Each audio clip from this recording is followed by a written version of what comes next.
spring is already summering and it's only going to get hotter as temperatures rise. Our goal is to keep cool while saving money and energy. Recently, the Georgia Public Service Commission approved a stipulated agreement that lowers monthly bills for Georgia Power customers, which went into effect yesterday. Joshua Peacock is Georgia Power's external communications lead for coastal Georgia. He joins us now with more. Thank you so much for being here today. Thanks for having me back. I'm happy to be here with some good news. Right, and we're happy to receive good news because as we were talking during the break, every penny counts. So we're talking about the stipulation agreement. In layman's term, what does that mean and why does it matter? Sure. So this was an agreement reached between Georgia Power and the Public Interest Advocacy Group at the PSC, and it was approved by the Public Service Commission last week.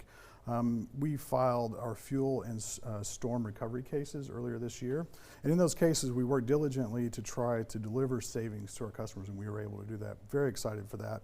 Statewide, it adds up to about $285 million for all of our customers. The average residential customer is going to see about $50 annually in savings, so it's a really big deal. Every dollar counts. Every dollar counts. And we're seeing costs rise across the board. And across the nation, we're seeing utility costs rise in other states, but not in Georgia. And so we're really happy to be able to provide those savings to our customers. And it started yesterday for us, so we should see our next bill, that small decrease. But in the meantime, there are things that we can do at home to continue to keep a little change in our pockets. Yeah, you know, we're seeing temperatures rise, and as they go up. Unfortunately. Unfortunately. So here comes summer, right? So we're going to start using more of our energy as we get into the hotter months. So there's little tips and tricks you can do at home to help save the amount of energy you're using in your house, which impacts your monthly usage and your bill.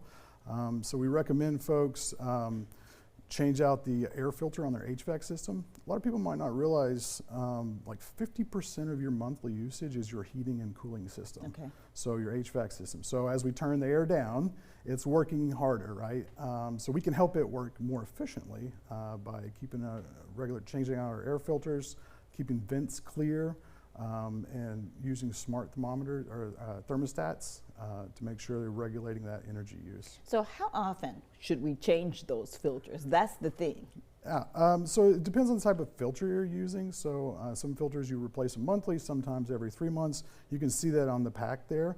And if you go to your local Home Depot or Lowe's store, you'll see there's a lot of different kinds of filters that you can get. Just making sure you remember to do that is key, and keeping that updated. Okay, here's a debate in every household. Should you touch that thermostat? What should you keep it on? So I'll tell you what I do, and this helps a lot. So when we leave the house, turn off all the lights, first of all. Make sure you're not using lights or energy. And then set that thermostat up just a couple degrees, 77, 78, and just like while you're gone. And then when you come back, you can lower it back, right? So little things like that, making sure, and again, that's why smart thermostats help a lot, because they can do that automatically. You can set that automatically, and that you're saving a lot more energy. And then making sure too that you seal doors and windows, cracks. Don't let the cool air out. Don't let the hot air in. That's something your grandmother used to tell you when you ran in and out of the house. Yeah. Are we air conditioning the neighborhood? Yeah. Right. Exactly. Yeah. So little things like that can make a huge difference. So. And also washing full loads. I tell my daughter this if she's watching every day. Make sure the load is full in your dishwasher and in your washing machine. Exactly. And use those large appliances like dishwasher, stove, washer, dryers. Use those in non-peak hours, so before 2 p.m. or after 7 p.m. That can make a real big difference. Really? Too. Okay. Yeah. And switching out your light bulbs. Hopefully people have done that already because this has been a thing for a while, but... Yeah, incandescent light bulbs burn a lot more energy, so we really advise our customers to switch to Energy Star rated LED bulbs.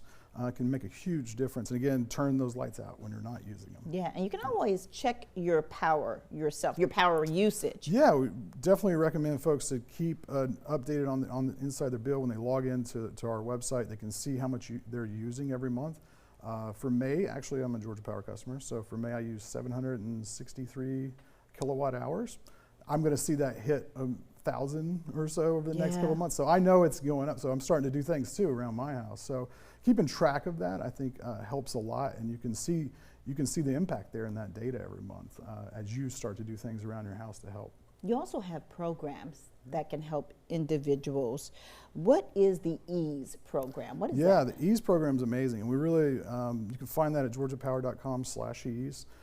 This offers free energy improvements around your house. So this, someone can come out, help you get LED bulbs, attic insulation, things like that to improve the energy efficiency of your home, and that can impact your energy usage and then your bill every month. Is that for anyone? There's eligibility for it, eligible customers, so really encourage folks to go check that out on our website and see if they're eligible. And we have a lot of other programs. We've got flexible rate plans, a lot of things at georgiapower.com that people can sign up for to help save a little money here and there. Yeah, because you're talking about your assisting options that you have for individuals as well.